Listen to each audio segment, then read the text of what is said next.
Hello and welcome to the Car Care Nerd Reviews channel, and welcome to the 2024 Hyundai Santa Fe, a very interesting SUV in 2024. And in today's video, we're going to do a proper technical review under the hood, under the car, inside, outside, all around it. Some things we like, some things we do not like, right after this.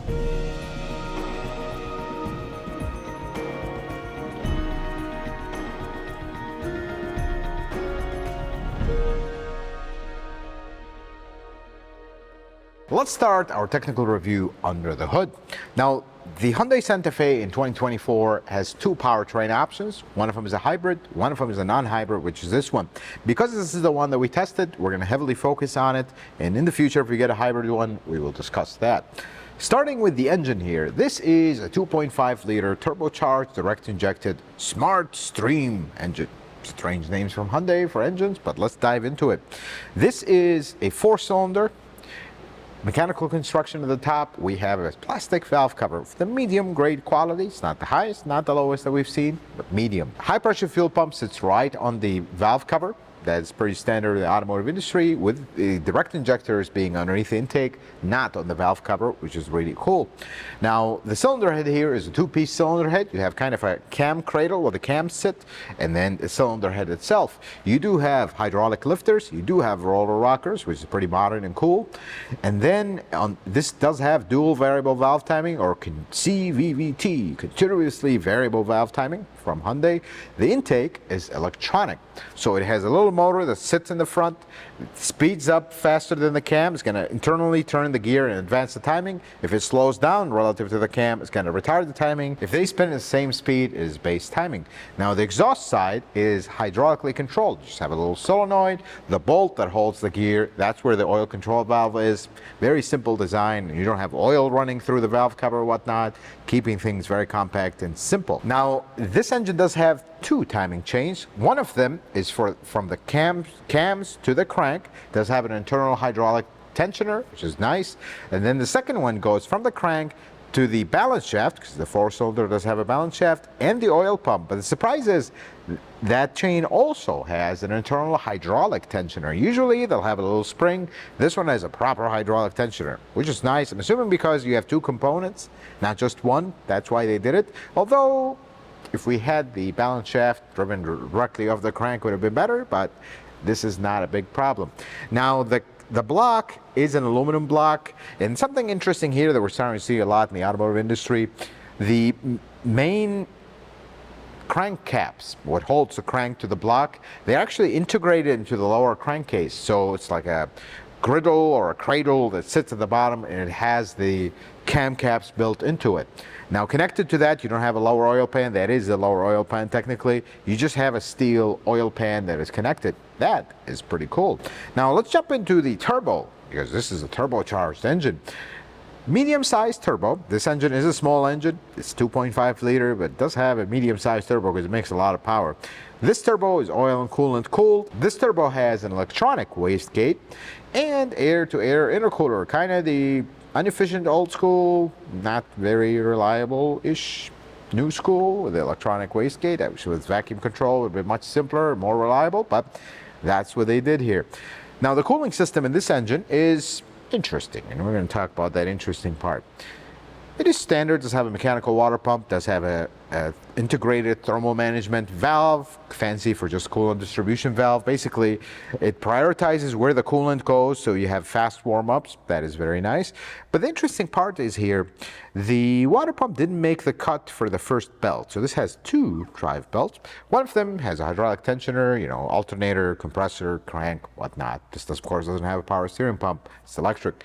But the water pump has its own belt, and it sits all the way in the back, and it has mechanics' favorite or least favorite stretch belt. I don't know why the manufacturers do that. Why don't we just figure out the one belt, make it a little longer, and life is great? Well, they didn't do that. That's just what they do. Now, let's talk about the transmission here, because this is it's kind of a gray area of this powertrain. Well, this has a DCT transmission. If you're not familiar with that, it's a dual clutch transmission. It's basically a manual transmission, or two manual transmissions. When you're in first gear, second gear is already engaged. We just switch the shafts, and then third gear is engaged and ready to go. Great if you own a Ferrari, Lamborghini, or anything that you're going to take on a track. Really not great for a family SUV. And Hyundai's been doing this for a while. I don't understand why. See, the problem with DCTs is they are very delicate, because when you're in stop and go traffic, you are really pushing this thing. It has this is why I said it's a manual transmission. It has a wet clutch that every time you creep up, like the car in front of you moved and you're creeping the car, you're partially engaging it and really overheating it. And it just has like a jarring feeling when you're in stop-go traffic. Not the greatest idea in the planet. I wish they would have put a regular 8-speed here. Torque converter would have been perfectly fine, worked great, but they have a DCT here. Now let's talk about some observations as a mechanic looking underneath the hood. Now we've talked about this engine actually shared with the Santa Cruz, the new Sonata, so it's not a one-off engine or first time here, but there is some use of strange plastic in certain spots, especially with the cooling system, that I don't really like. The first one pops up at you as soon as you open the hood. It really feels flimsy. But there's also good stuff as well, which I really like.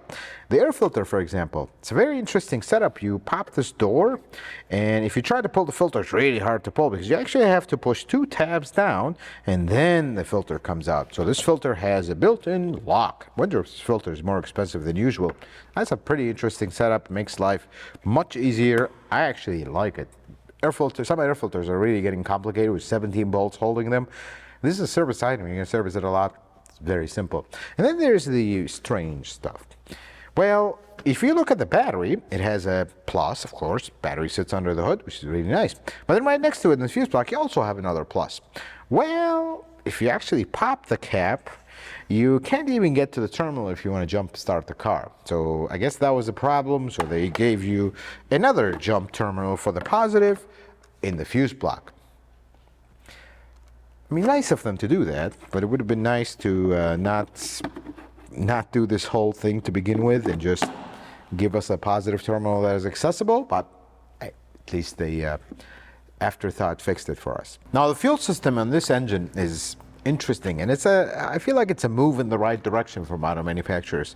This has direct injection and port injection at the same time. Not simultaneously, but it could have the capability of both, basically eliminating, or the hope is eliminating carbon buildup. So you have 4 port injectors at the top, and then direct injectors are right underneath the intake manifold, and then the high pressure fuel pumps is right on top of the valve cover.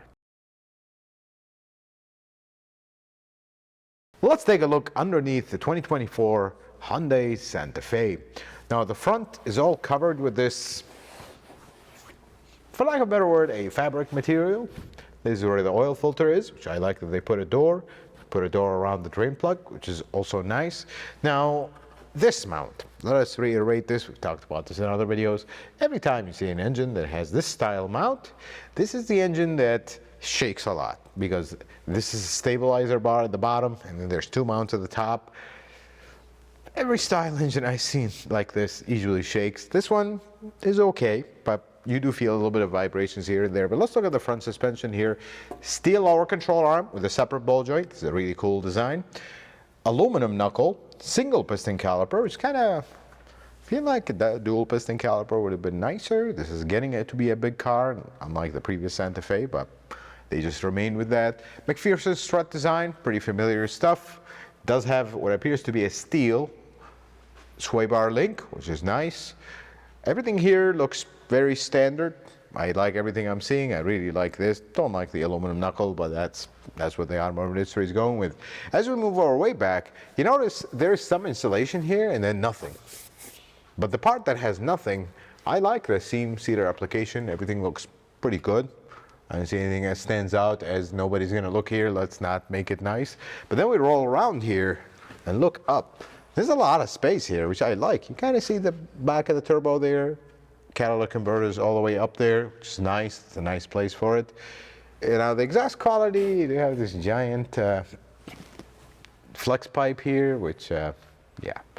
And the exhaust quality overall is okay. It's not the best, it's not the worst. Again, mid-grade. The one thing I want to show you is the transfer case. Notice how it comes out here, and then this is the drive shaft that goes all the way to the back. This transfer case is always turning. It's always sending power to the back the control is actually in the rear. We're going to go look at that in a moment. This white part is actually just a steering column cover. This is where the steering shaft comes out, connects to the rack, which doesn't have the motor on it, so the motor is on the column inside the car. Now as we make our way back, this is the fuel tank. Again, it is not a saddle tank.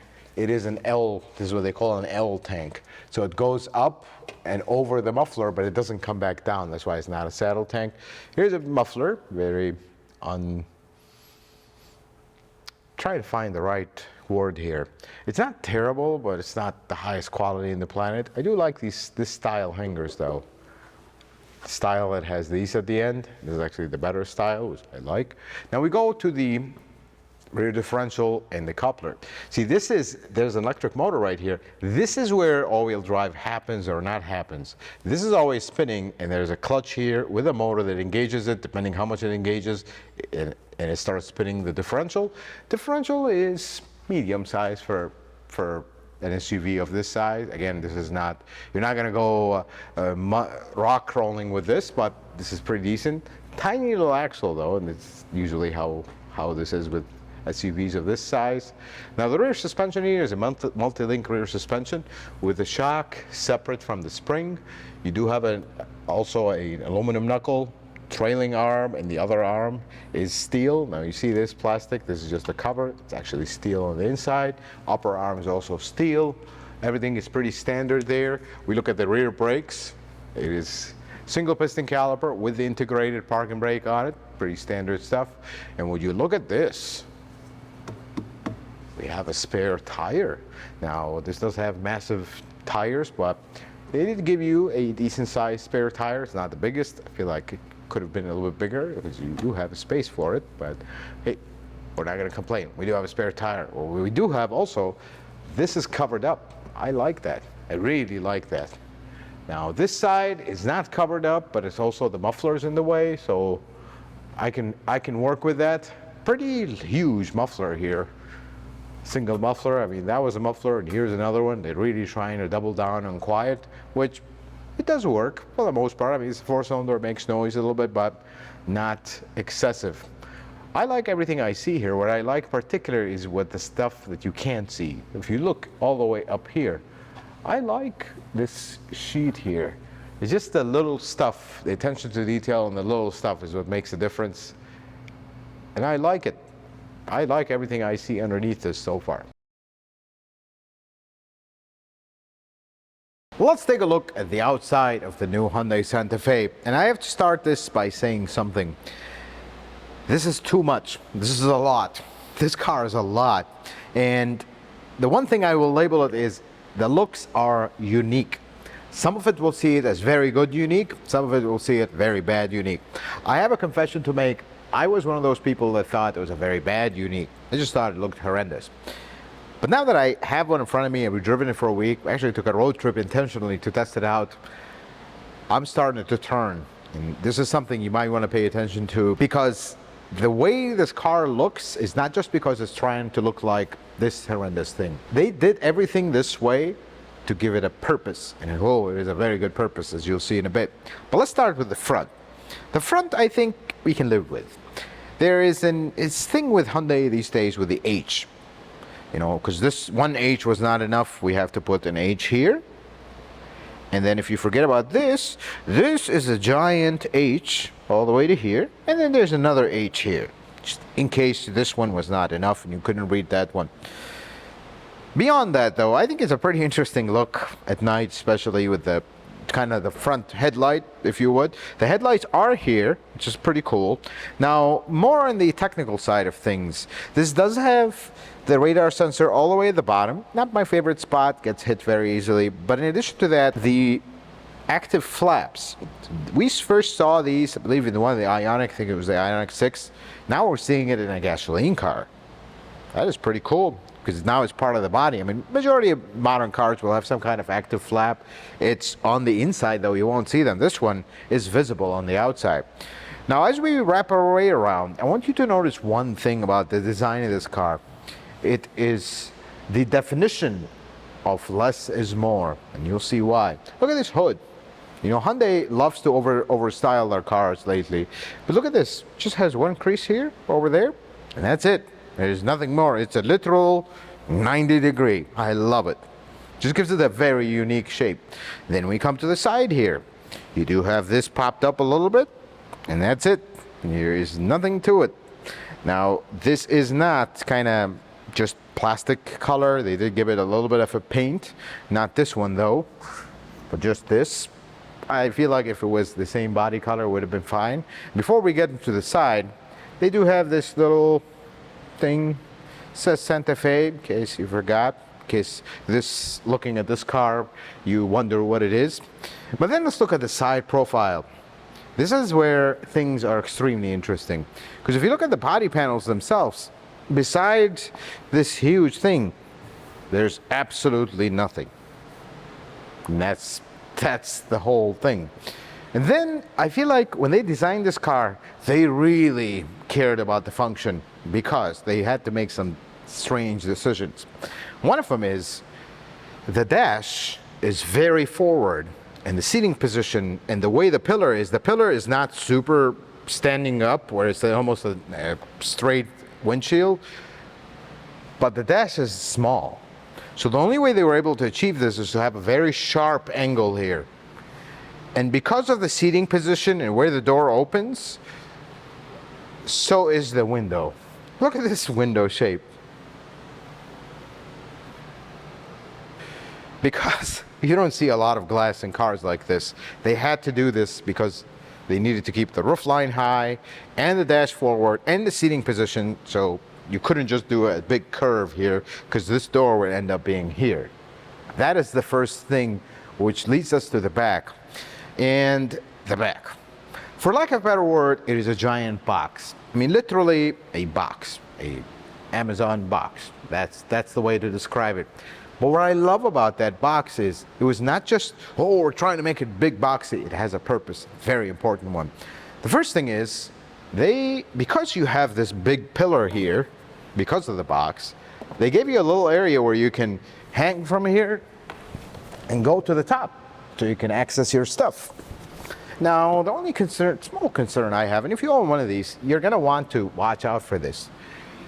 This is closed, and we noticed that there are drains on the side, not at the bottom. I wish they were at the bottom.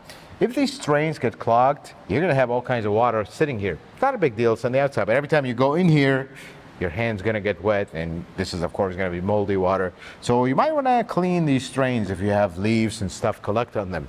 But moving past that, because of the box shape, look at how long this rail is. You don't have a lot of SUVs with a rail this long. That is a huge deal. If you actually gonna use this for camping and haul your stuff on top, this is a very big deal. But more importantly, for everybody that doesn't camp and everything, look at this glass. When was the last time you saw a quarter glass that looks this big? This is great for visibility, and it really makes a huge difference. This, according to their official stuff, this is 48% larger than the previous Santa Fe. Well, of course, because it's just a box. And then let's go to the elephant in the room, and I'm gonna give your eyes a few seconds to adjust because this is way too much to look at. But let's start to kind of go through it one thing at a time. You notice that the strange thing about this design is that the taillight is here, and there is literally, the door ends here and the body immediately turns. Not a lot of SUVs are like that today, 2024. Very bold design, by the way. But here's what's going on. There is a purpose why they did this that way. Putting taillights on a movable panel is a thing that auto manufacturers try to avoid at all costs. Except Hyundai, because they had a plan in mind. Because this is a movable light, in order for them to have this legally here, they have to put a second light that comes on when you open the back door, because if you're stopped, now you have no tail lights. There's absolutely nothing. And in order for you to see why they did all this, let us open the back. Of course, it's a power door.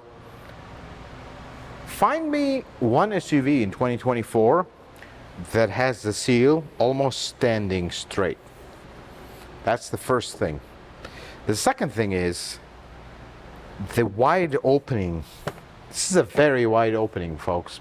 And usually cars, when you put the taillight here, where you have to extend this here, and before you know it, this big opening ends up here, and that's a very small opening.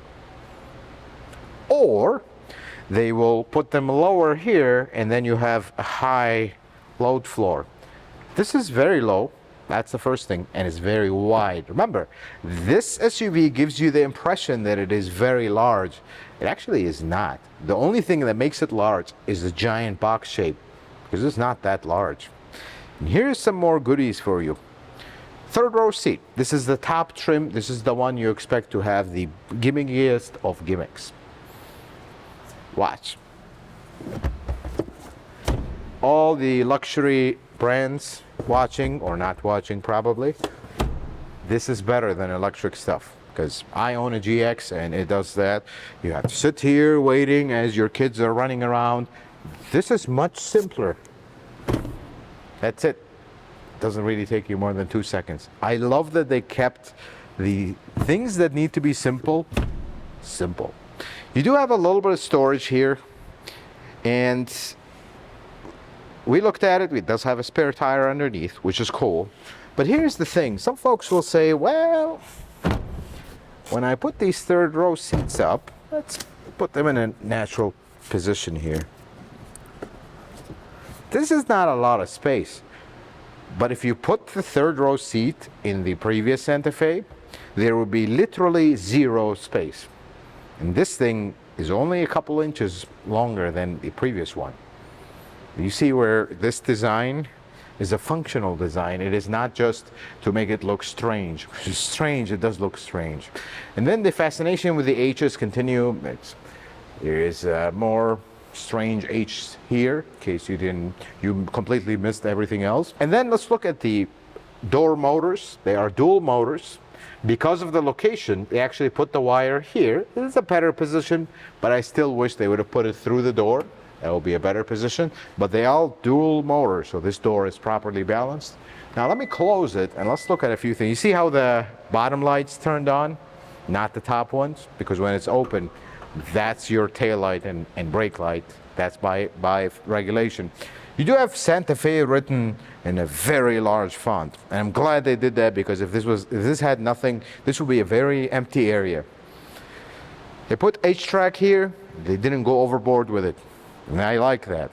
Now a few things. These taillights, they also have an H, but let me, in case you haven't seen it before or noticed, it does look like a dog bone, flat out. There is no other way to describe it. Folks, this back, when I first saw it in a picture, it offended me. I'm like, why do we need cars that look like this? But you know what? Using this car and actually figuring out that they went with this shape on this extreme, bold design was for a purpose, and that purpose makes total sense. I am all on board. This is not a gimmicky look. This is actually a functional look, and it's starting to grow on me, I have to say the truth. Let's take a look at the inside of the 2024 Hyundai Santa Fe. And folks, this is where this car's purpose starts to shine. I mean, if you get past the outside look and you make it here, I think you will see it. And one word of advice for me, I didn't like how I was really against the way this looks until I saw it and saw the purpose of it.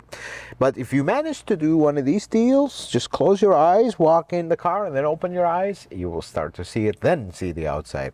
Because this interior execution is impeccable. There's no other way to say it. Let us talk about some good stuff, then some super gimmicky stuff here, of course, and then we'll return to some good stuff. The first good stuff is, in this particular trim, the calligraphy, I mean, this is such a nice interior. The leather is super nice, the suede on the headliner, the wood across. I mean, it's such a nice place to be in. It's beautiful. You feel like you're 2 segments up. You feel like you're in a Genesis here, which is really nice. And then let's talk more about the functional stuff. Now, I am very against the shifters that are gimmicky like this. Like, this one is very confusing, by the way, because it's opposite of what you expect it to be until you get used to it. But I actually like this because of what they did here. This is, at least to me, the first car that has dual wireless chargers. One of the best ideas. If I'm going to compromise having a normal shifter that I don't have to think about and have it this gimmicky little thing to have two wireless chargers in a very good spot, I'm all for that. This is the first car I see with this. I wonder if there's others. We're going to keep reviewing cars and find out.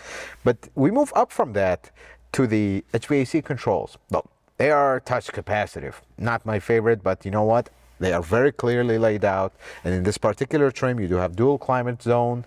It is heated and cooled seats. Everything is here. You don't have to go on the screen. So with that, I can live with the touch capacitive in this case. I mean, they have a dedicated screen always showing you everything, which is nice. Now, of course, just like other Hyundais, you have 3 modes of auto, which is nice. That is really a nice thing. On top of that, all your radio controls are actually physical buttons, which I like. Now, the infotainment screen and the gauge is this big panel, one screen it looks like. They're actually 2 screens, but I like it. It doesn't feel like just something sticking out in the middle of the dash like an afterthought. It feels like they designed the car with this, which feels very nice. Now the gauges, they don't do much. When you turn signal, you can see a blind spot, kind of like all Hyundais with panel 360 cameras, but the infotainment screen, this is the latest infotainment screen or system from Hyundai. It does have wireless Apple CarPlay and Android Auto. It's pretty fast. It's a huge upgrade over the previous one, which I really like.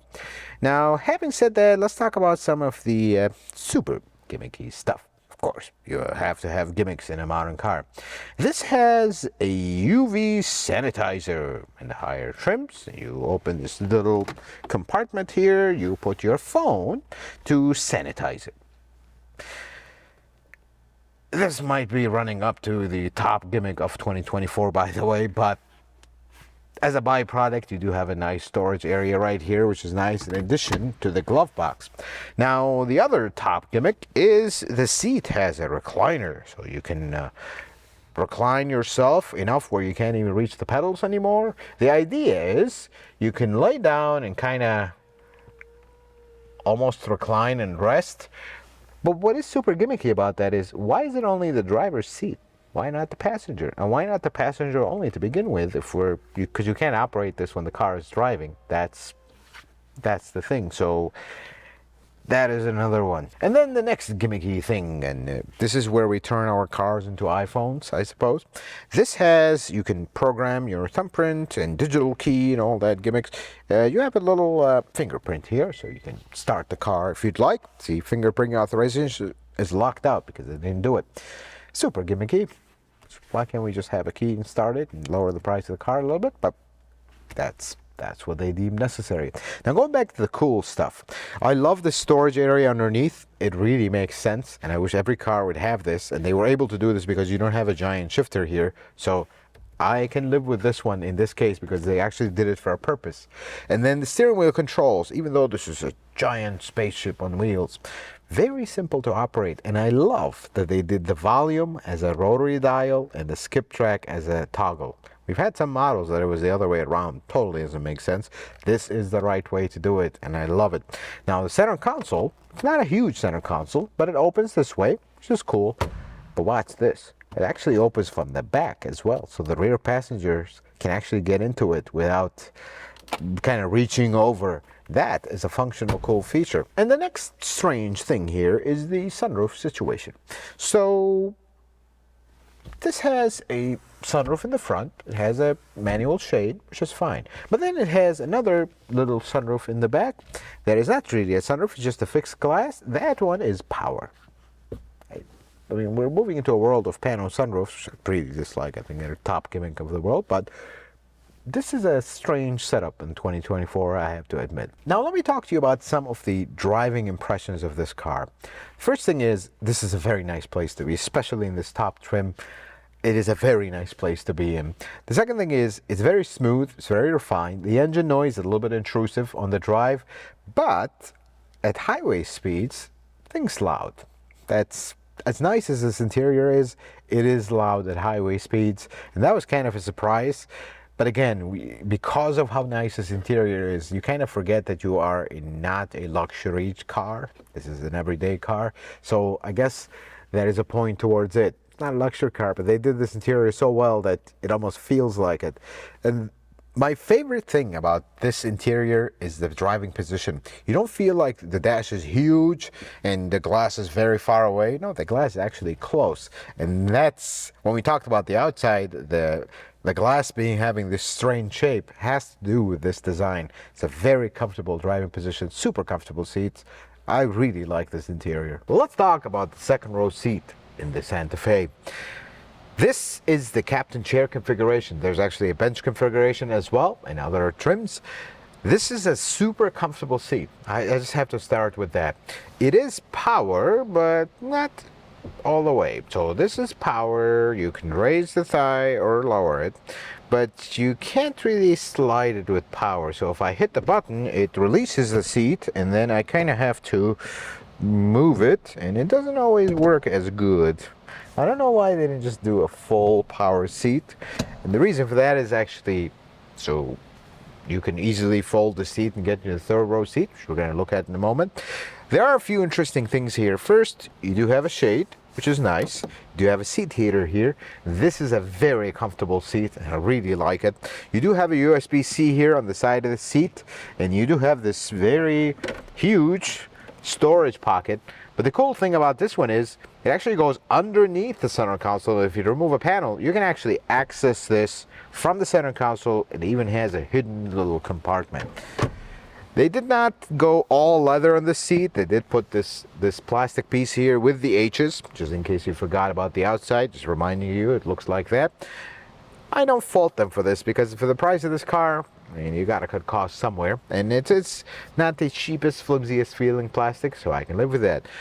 And by the way, I am 5'7". This is my driving position. I have a lot of knee room, a lot of headroom, even though this has the fixed glass, so this is a really comfortable place to be in. Let's take a look at the third row seat here. Now, of course, you see the huge knee angle. This is technically not meant for adults, but it is decently spacious. If you have a kid here, you can actually sit a kid here comfortably, which is nice. You do have an HVAC vent right here.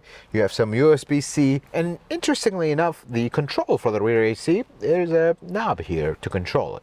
That's kind of a strange location for it, but I guess it works.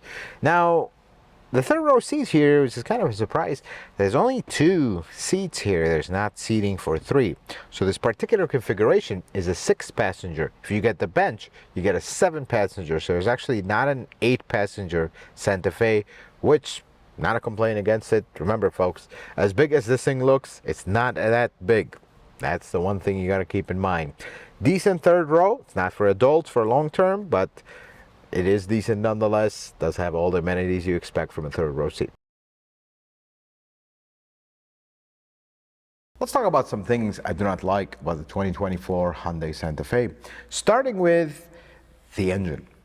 See, this is such a refined SUV. When you drive it, it's smooth, it's very nice place to sit in. It does have a lot of gimmicks, which we're going to talk about a couple of them here, but the engine just feels strange, feels out of place. There's something off. It does make 277 horsepower, but it feels like it's always buzzing and really strained to get this thing going. Even though it's not the heaviest SUV in the planet, not the biggest in the planet, but the engine, I feel, doesn't fit the character of the car. But what is even worse than the engine is the DCT transmission. Hyundai, please let go of the DCTs, because they are a horrendous idea in this and everything else. From every level. From the way, if you get stuck in traffic with this, it is really annoying. And then reliability is a problem. And then it just doesn't fit the character of the car. I mean, don't put a CVT, put an 8-speed transmission. There are some really good feeling 8-speed transmissions from Hyundai. I wish I would have put that here, but there we go. See, DCT again, not a good idea. And a few other things. I feel like they did this SUV. We're not going to talk about the looks and all that. Look, I encourage you to actually look past the looks and into the function of the looks, but this is a very nice place to be. But I feel like they had to add some really gimmicky features. And I'm glad the prices actually make sense for these because of how utilitarian and functional they are. But the UV cleaner for your phones, no, that's I just had to say that. And the second thing is the driver's seat has a recliner function. So when you sit, when your car is stopped, you can recline and rest in peace. Great, wonderful. But what's the point of that exactly? Where is going to be the condition where you're going to park this and recline your seat and sit down? Now, if this was electric, like we saw in the Ioniq 5, okay, you recline like that to rest while the car charges. I can live with that. But this, and then what about the boss that is sitting usually in the passenger seat when we're taking a trip? I actually live that. We're going on a road trip. Wife wants to take a nap as we drive, so we can switch driving positions in a while, and I can take a nap. Well, I can recline my seat, not when I'm driving, but she can't in the passenger seat. I wish they would have actually did that on the passenger seat. That would have made more sense. Then you have your passenger that can recline, actually rest while you drive. And then if you are alone, let's say you're sleeping in your car, well, you can just go sit in the passenger seat and take a rest. Steering wheel's not in the way. See, do you see how some of these gimmicks just not always well thought out? And the last thing, and this is a small thing, and this is kind of the fault of how nice this interior is. This car is a little bit on the loud side of highway speeds. For how nice as it is, it almost like you forget you are in this segment, not in the Genesis. That's the issue, though. It's pretty loud on highway speed. Around town, it's okay, but I wish they added a little bit more insulation. That would have made it even better. So should you buy a 2024 Hyundai Santa Fe? Folks, this is a very impressive SUV with a very unimpressive first impression because of the way it looks. I was one of the folks that when I saw this, I'm like, are you serious right now? This thing just, I just can't live just even looking at it. How can I live with it every day? But after driving it for the week, I have to be honest and say the truth.